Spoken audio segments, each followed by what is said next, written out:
Hello and welcome to the Down Under Visa Philippines to Australia podcast series. I'm your host, Jeff Harvie, registered migration agent with Down Under Visa, the premier Australian migration agent in Manila, Philippines, specialising in visas for Australian Filipina couples. We hope you enjoy this podcast and hope it proves useful to you. Please feel free to share this with your partner and with any of your interested friends. Let's get started.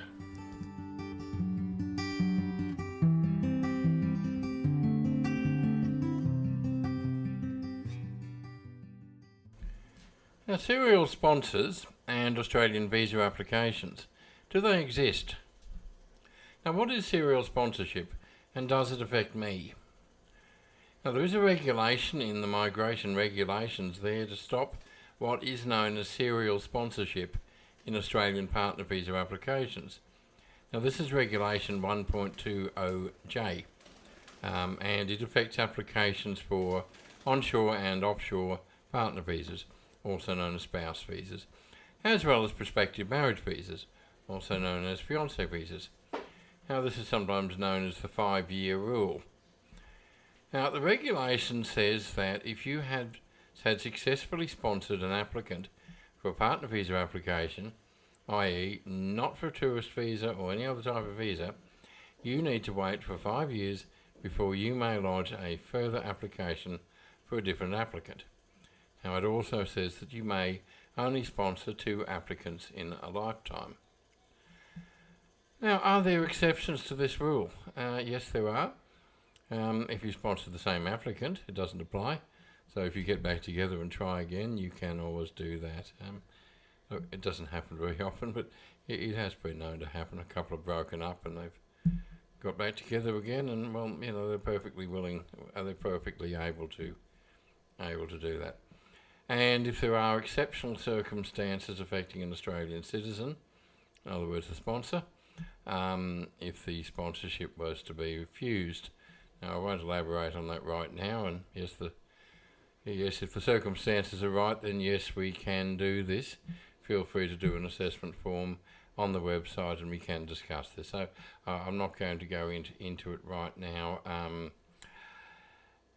but I will tell you that they do have to be exceptional circumstances, simply saying that we miss each other, we love each other, we can't stand being apart. In a more compassionate world, yes, that would matter a great deal, but from their point of view, it doesn't, and they're really not interested in how this affects the applicant from overseas. They are only interested in how this affects an Australian citizen. Okay, so be aware of that. Now, why the concern about serial sponsors? Now, if you are caught in this scenario, you will be upset, and I don't blame you. I make no secret of the fact I am no supporter of this particular regulation. I see no sense in it at all, but it exists, and nothing I can say or do is going to make it go away. The regulation came into effect in 1996, so 20 plus years ago. These were easier days to apply for Australian partner visas. The visa application charge was around $1,000. Evidence expectations were far lighter. An Australian sponsor could go to the Australian Embassy in Manila with a handful of letters, photos, etc., and his Filipino wife or fiancee would be interviewed on the spot. The application would be processed within a few months, and the lady could migrate from Philippines to Australia. I can remember seeing there'd be a big line around the around the block feeding to the embassy, and yet people just rocked up there with what they had under their arm and walked in and got seen and interviewed on the spot. Yes, things have changed a little bit since then. Now, in theory, the man could decide he was bored with the lady and could toss her out and go back to Manila, do it all over again. In theory, he could do this maybe about twice a year. Now, I have absolutely no idea how often this happened in practice, but I guess there were probably some cases of it happening, and if somebody really wanted to, I guess they could. So suppose, an affordable cost and fairly easy paperwork back then and short waiting time. Well, now was the department and the country flooded with serial sponsors 20 plus years ago? Honestly, I couldn't tell you. Perhaps it was happening all too frequently, and perhaps it was the urban myth, like Filipinos have the myth of us foreigners enjoying their lives, the lives of our wives, and then tossing them out the window. Miller's family were actually quite seriously worried I might do this. She actually got a phone call from her older sister saying, be very careful, don't get pregnant straight away, and make sure he doesn't take out life insurance on you and toss you out the window.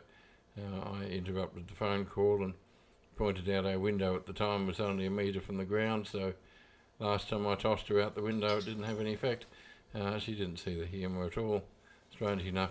But it was an urban myth that got around, and the urban myth of the nasty old man who drags the poor frightened girl out of poverty and uses her and then throws her out. Well, I suspect it has probably happened, but I don't think it happened as much as they believe that it did. Look, all I know is I've probably only seen one case where I was glad the regulation was in place, but have I ever met a genuine serial sponsor? No. I'm generally fairly puzzled and also overflowing with sympathy for a poor couple caught in this nasty little net that doesn't really match them or their situation at all, not from what I've seen. Now, the reality is, these days, it will take you 6 months plus to build a serious relationship with a Filipino lady. Sometimes couples sort it out a lot sooner, especially if they're using webcams and spending a great deal of time together all day. They can build a relationship fairly quickly. But average of 6 months. Lots of time communicating, at least one trip over to meet her in person, because it's not possible, and it hasn't been possible since, goodness, the days of John Howard, I think, of somebody being able to sponsor somebody without meeting them in person. At least one trip over to meet her, 2 to 3 months in preparing an application. You certainly can't just slap it together in a day and then bowl into the embassy. No way in the world. So it takes time to prepare. 6 to 9 months processing of the visa application. Could be quicker, could be longer. Now $10,000 plus for application fees and cost of travel. I say around $20,000 plus 18 months plus before your Filipino lady arrives in Australia. Now, would you then change your mind after 2 months and go back and try again? Well, not exactly likely. I couldn't see too many people doing that.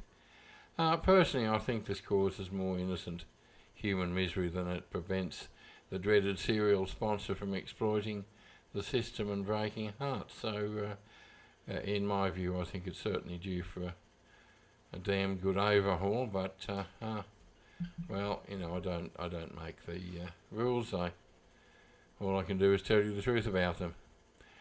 Now, a 5-year rule. Are you caught in it? Now, here and down on a visa, we have our free visa assessment form on the main website. On it, we ask if the Australian sponsor-to-be has ever sponsored anyone for a partner visa before, and it's precisely for this reason. We need to know if the sponsor will be caught by the 5-year rule. Sadly, yes, we do get those who have sponsored less than 5 years ago, and we get those who've sponsored twice. And we won't take on a client if we feel we can't help them. As with all honest registered migration agents, we don't take on applications that we know will be definitely refused. This isn't just a case of a bit of a tough case. This is definitely be refused. But as I said above, I think the whole thing is outdated, not justified at all. What is the usual scenario that we see? Look, a couple make the wrong choice. Can happen. I mean, goodness me, even within Australia, people can marry the wrong person, and otherwise we would all now be married to our high school sweethearts, and most people we meet are not. People make mistakes, especially when people are lonely, and if somebody falls for somebody far too quickly because they're lonely, they can make mistakes, and in some cases, they meet the wrong person who has married them for the wrong reasons. But relationships break up. It does happen. Most of the time, what we see are clients who had tried their best to make a relationship work, and that relationship fails after they put their heart and soul, plus money and time, into making it work. And then they go and meet somebody else. They come to Jeff Harvie and say they want to be together because they're crazy about each other. Seems like a perfectly normal thing to happen. And I have to tell them it won't happen until 2000 and whatever or so. Fortunately, the counting starts on the date you actually applied and not the date of the grant. So, but it's usually poor consolation if you say, oh, well, hey, guess what? It's not 5 years. It's 4 years and 2 months. It doesn't exactly make them feel delighted about the whole thing. Most of the time, the couple are devastated, and most of the time we can't help them, and it is a very sad moment when that does happen. I can assure you. Can Down Under Visa help? Look, we will if we can. In other words, if there is a solid argument for a waiver based on exceptional circumstances, we will tell you. But look, sadly, in most cases, we have nothing to work on. Now, missing each other, it's not a valid argument, unfortunately. It's not an exceptional circumstance. It's a fairly normal circumstance, and in most cases, you can only wait it out. And lots of visits back and forth, and we do have clients who have done just that. We've said, oh, look, you got your 4 years and 2 months to wait, and they've been most upset about it, but they work their way through it. They've toughed it out and they've made it, and real love will win out in the end, and you will only be stronger for it. And goodness me, if you can get through that over nearly 5 years before you can apply again, well, then there's a very good chance that you're going to be a pretty strong couple. So again, that is the situation. We will have a look if there are exceptional circumstances, and we will try. But again, even that, you need to be aware that it's something that it could fail. It's not. There's no guarantee, and we won't give you guarantees on things like that. But anyway, as I said, we have a free visa assessment form on our website, which is www.downundervisa.com.au. It'll take you 5 minutes to fill that out, and we'll give you a clear and an honest assessment of your case and the likelihood of success. Okay, thank you very much.